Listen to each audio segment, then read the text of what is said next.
Oh, hello there. My name's Ethan Pinto. Welcome to Doctor Talk. Na na na na na na na na. Na na na na na na na. Oh, hi there. Welcome back to Doctor Talk. Today, we will be discussing and answering certain questions about the following topics: amniocentesis, ultrasound, and ultrasound technologies. Well, our first question today is from Brad McQuaid from Houston, Texas University. His question today is, Dr. Pinto, how are medical imaging technologies used in diagnosis and treatment of heart diseases and stroke? Well, Brad, to answer your interesting question, medical imaging technologies have become an essential part in the diagnosis and treatment of heart disease and stroke. Previously, if someone was experiencing chest pains, heart flutters, or even a heart attack, a treadmill stress test or a cardiac catheterization would be used in order to diagnose the problem. This has changed with new imaging technology like CT scans, MRIs, and PT and CT scans. Traditional stress tests would show the heart's performance and function when put under physical strain, such as walking on a treadmill or pedaling a stationary bike.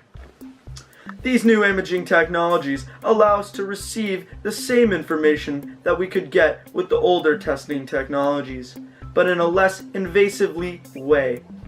The imaging tests are less expensive, easier to perform, less invasive, and overall a better option for diagnosing heart disease and stroke. Thank you, Brad.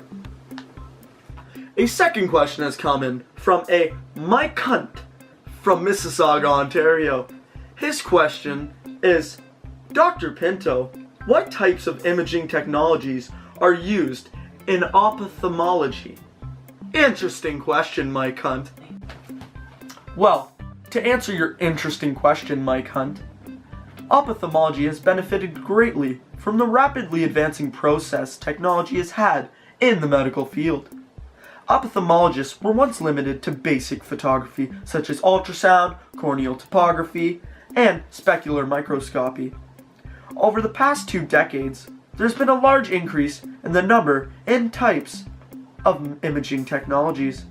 The one piece of technology that revolutionized ophthalmic imaging was optical coherence tomography, known as OCT.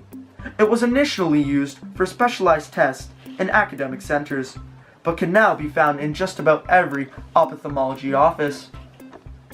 Now, we have a third question from a Dix Hurton from Beaton, Ontario. And his question today is, Dr. Pinto, how have they benefited from people who have eye disease? Interesting question, Dix Hurton from Beaton, Ontario. Well, Dix Hurton from Beaton, Ontario, I have Dr. Miles Inchick to answer this interesting, intriguing question for you today.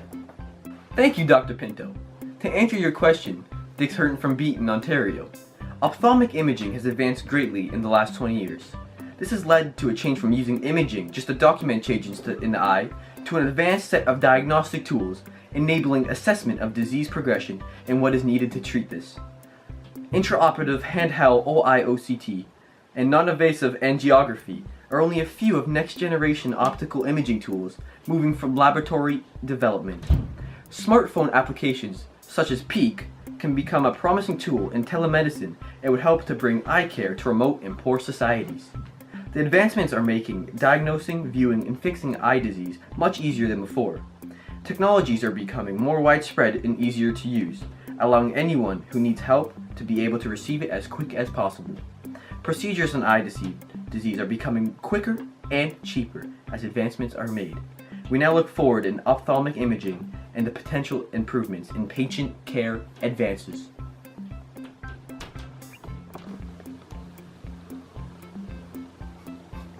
Thank you, Anton, for that lovely explanation. Now, our fourth and final question comes from a Quamtivius Draconis from Michigan.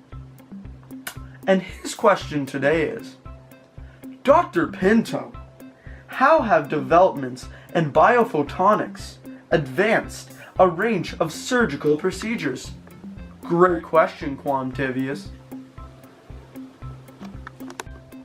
Well, to answer your question, Quamtivius, biophotonics research has led to many advances in medicine, which we are all familiar, like laser eye surgery, x-rays, and endoscopy. We are now able to view single molecules, organ, cell, and whole body functions using a range of corresponding techniques, including microscopy, spectroscopic imaging, and mesoscopic imaging. There are several other new advancements, such as photoacoustic tomography, which are also slowly being developed and will prove to be done not only quicker, but also cheaper. These technological advances are being coupled with biology and medicine to revolutionize healthcare. As you can see, all of your questions are very appreciated here on the Doctor Show. My information given because of your questions has saved and helped many people's lives. Dr. Pinto, this information has changed my life. Well, as always, thank you so much for joining us today on the Doctor Show. I'm your host, João Pinto. Stay healthy out there, folks, and have a lovely evening.